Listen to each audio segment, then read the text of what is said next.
Hello friends, welcome to my channel Alansa vlogs. तो friends, आज का जो वीडियो होने वाला है वो काफ़ी बेनिफिशियल वीडियो होने वाला है आप लोगों के लिए। तो अगर आप लोगों के घर में भी छोटे बच्चे हैं तो चलिए फ्रेंड्स वीडियो स्टार्ट करते हैं। लेकिन वीडियो शुरू करने से पहले अगर आप लोगों को मेरा वीडियो अच्छा लगता है तो प्लीज़ इसे लाइक और अपने फ्रेंड्स और फैमिली के साथ भी शेयर करें ताकि उन लोगों को भी इससे बेनिफिट मिले।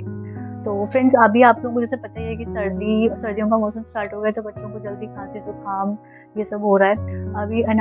अभी हम लोग किसी शादी वगैरह में गए थे तो वहाँ पे अनायरा को ठंड लग गई और अनायरा कैप वगैरह पहनने में और बच्चे सॉक्स वगैरह पहनने में वैसे भी बहुत ज़्यादा टेंट्रम्स दिखाते हैं। तो अनायरा भी ऐसे ही करती है, तो इसलिए अनायरा को खांसी जुकाम हो गया और हम लोग इतना परेशान हो गए थे। अनायरा को खांसी जुकाम हो गया, बिल्कुल सो नहीं पा रही थी, रात को भी उठ के खांसी कर रही थी, तो हम लोग काफ़ी परेशान हो गए थे। तो इस केस में मैंने जो होम रेमेडीज़ यूज़ करी है वो मैं आप लोगों के साथ इस वीडियो में शेयर करना चाहती हूँ ताकि आप लोग भी इसका बेनिफिट लें। फ्रेंड्स, हम लोगों ने यूज़ किया था अनायरा के लिए, वो है ये विक्स का बेबी रब। ये अनायरा के ऊपर सबसे ज़्यादा इफेक्टिव रहा था।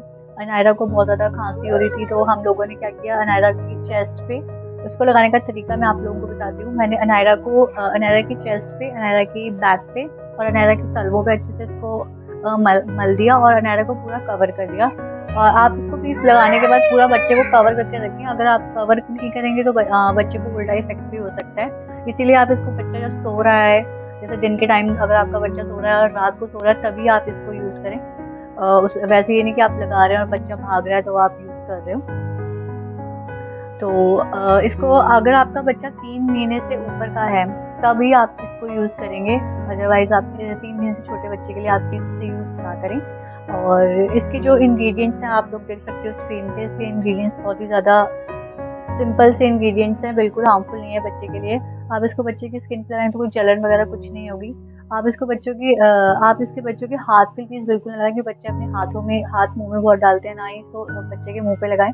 सिर्फ इसके बच्चों की बैक पे, इसके और चेस्ट पे और आप इसके तलवों पे लगाएं।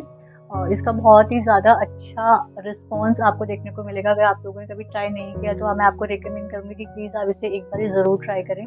हम लोगों को तो मतलब इतना ज़्यादा इसका सारा जो कफ है अंदर को थोड़ा मेल्ट करके बच्चे को सांस लेने में जो तकलीफ होती थी वो आप ईज हो जाता है, बच्चे को खांसी में तुरंत आराम आ जाता है। लेकिन फ्रेंड्स, मैं आप लोगों को ये सजेस्ट जरूर करूँगी, अगर आप लोगों के बच्चों को ज़्यादा ही कंजेशन हो गया है, कुछ ज़्यादा ही आराम नहीं आ रहा है किसी भी चीज़ से, तो आप लोग प्लीज़ एक बार अपने डॉक्टर से कंसल्ट करें। रेमेडी जो कि बहुत ज़्यादा इफेक्टिव और बहुत ही हमारे घरों में कॉमनली यूज़ होने वाली ये रेमेडी है।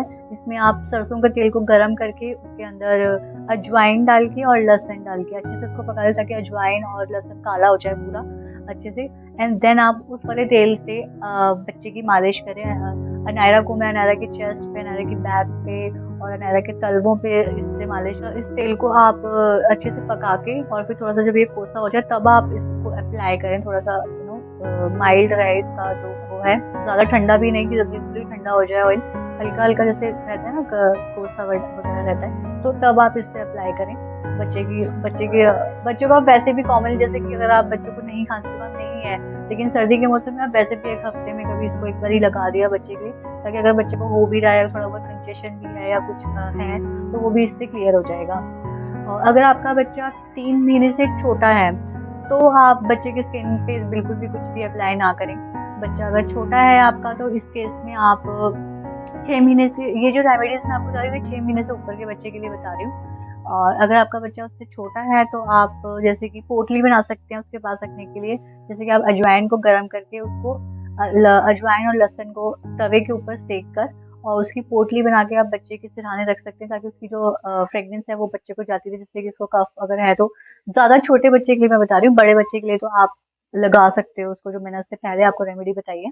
तो ये आप उसके पास रख सकते हो, इससे भी बच्चों को काफ़ी रिलीफ मिलता है अगर उसको सांस लेने में तकलीफ हो रही है या उसको कंजेशन वगैरह कुछ है, तो छोटे बच्चों के लिए भी काफ़ी इफेक्टिव है। तो ये थी कुछ रेमेडीज जो मैंने आप लोगों के साथ इस वीडियो में शेयर करी है। तो आप लोग भी इन रेमेडीज को यूज़ करके प्लीज़, अगर आप लोगों को अच्छा रिस्पॉन्स मिलता है तो प्लीज़ आप मुझे कमेंट करके ज़रूर बताएं, तो ताकि मैं ऐसी वीडियोस और आप लोगों के लिए लेके आती रहूं। तो फ्रेंड्स, आज की वीडियो में बस इतना ही। अगर आप लोगों को मेरी वीडियो अच्छी लगी हो तो प्लीज़ इसे लाइक, शेयर और मेरे चैनल को सब्सक्राइब करें। Thank you for watching my video.